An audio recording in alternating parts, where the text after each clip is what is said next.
এই পৃথিবীতে সবথেকে তিনটে মিথ্যে কথা কি জানেন? সবাই বলে মানুষের মন সুন্দর হওয়া দরকার। চেহারার কি আছে?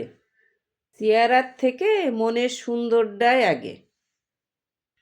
মন সুন্দর আছে, কালকে নষ্টও হয়ে যেতে পারে, কিন্তু মানুষ সবার আগে চেহারাটাই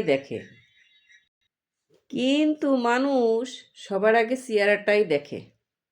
নাম্বার 2 হলো মানুষের মন সব থেকে বড় হওয়া দরকার। টাকা পয়সার মধ্যে কি আছে? টাকা পয়সা আজ আছে, কাল নেই, কিন্তু মানুষ আগে টাকাটাকেই দেখে। নাম্বার 3 মিথ্যে কথা হলো সত্যের সব সময় জয় হয়, কিন্তু সত্যের কখনো জয় হয় না।